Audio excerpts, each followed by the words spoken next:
今天呢，给你讲一个关于请客的故事。故事发生在中国古代的江南。这一天一大早，天就阴沉沉的，接着雨就哗啦啦的下个不停，一直到快中午的时候，雨终于停了，天空放晴了。街坊邻居们看到雨停了，都松了一口气，该出门的出门，该做生意的做生意。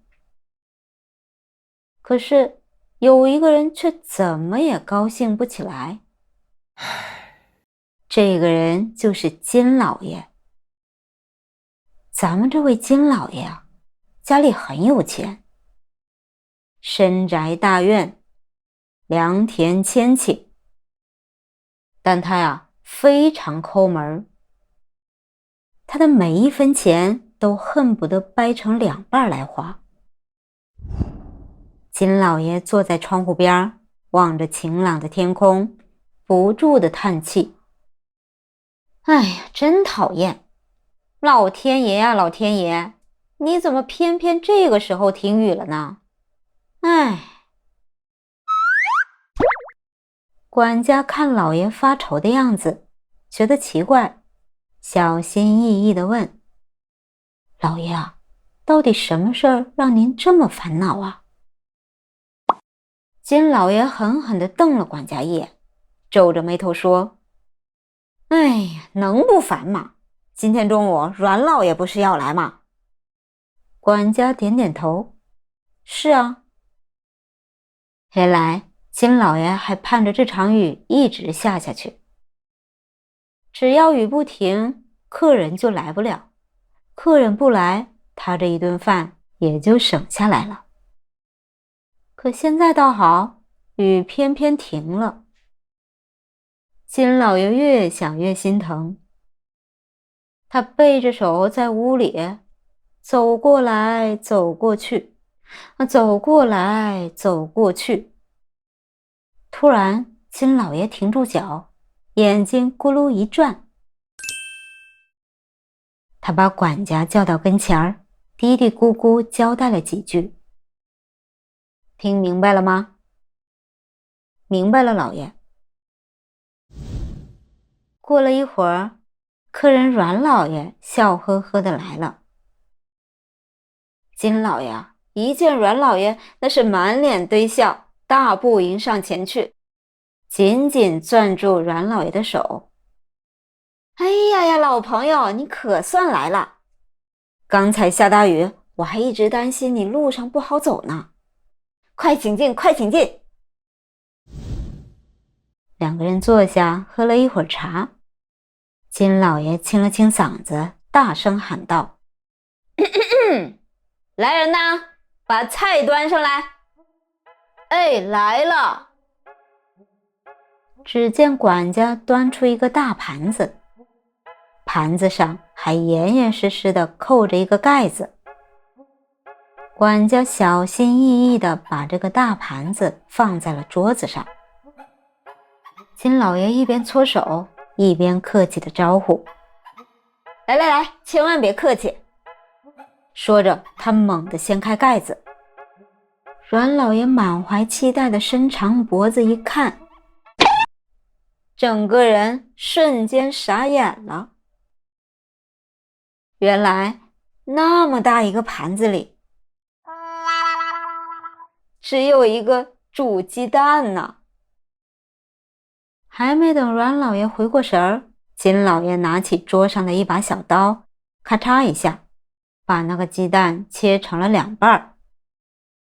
他拿起其中的半个，热情地塞到阮老爷的手里。来来来，我们一人一半啊，快趁热吃吧。阮老爷看着这手里的半个鸡蛋，脸都僵了。金老爷见他不动，赶紧凑过去，笑眯眯地说：你能来啊，我真是太高兴了，你一定也很高兴吧？哎，可惜啊，你来得太早了。阮老爷一愣，太早？对呀，金老爷一拍大腿，你想想，这鸡蛋要是再放几天，就能孵出小鸡，小鸡再长几个月，就能长成一只大飞机。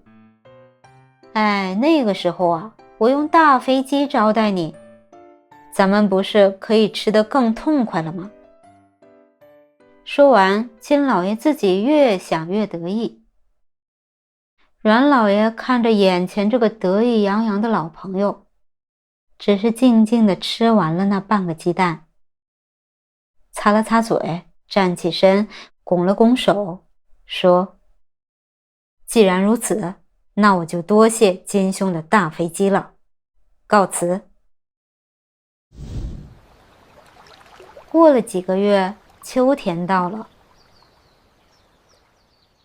一天，金老爷收到了一张请柬，是阮老爷派人送来的，请他第二天中午到家里吃饭。金老爷很高兴，就一口答应了。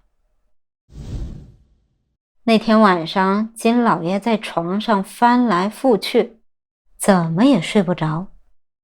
他摸着肚子想，听说阮老爷家的厨子做肉特别香。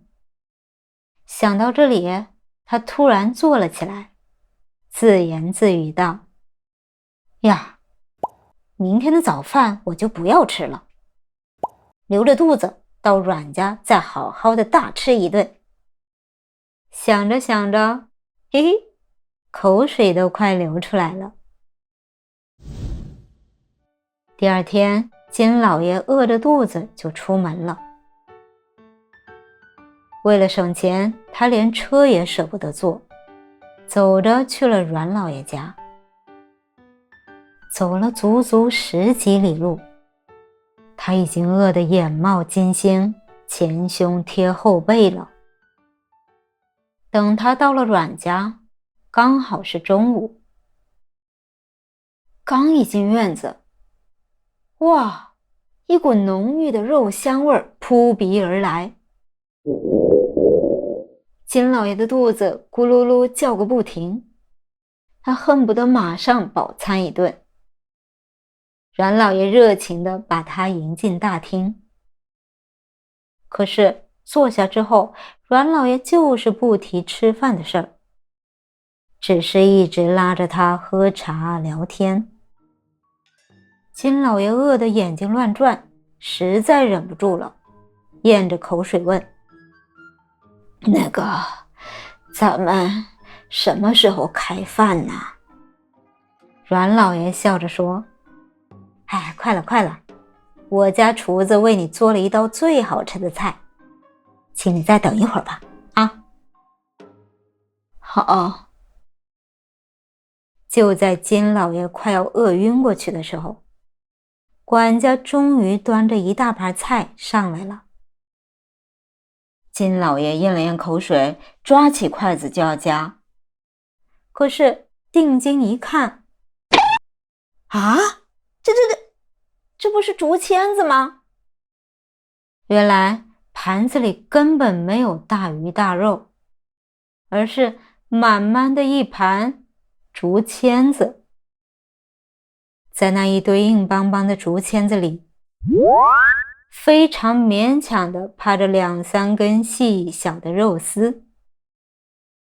阮老爷呵呵笑着说：哎呀，金兄好眼力啊，这的确是些竹签子，用竹子削成的，好费功夫呢。金老爷涨红了脸，说：你怎么让我吃竹签子呀？阮老爷叹了口气，装出无比遗憾的样子说：哎，老朋友，这不能怪我呀。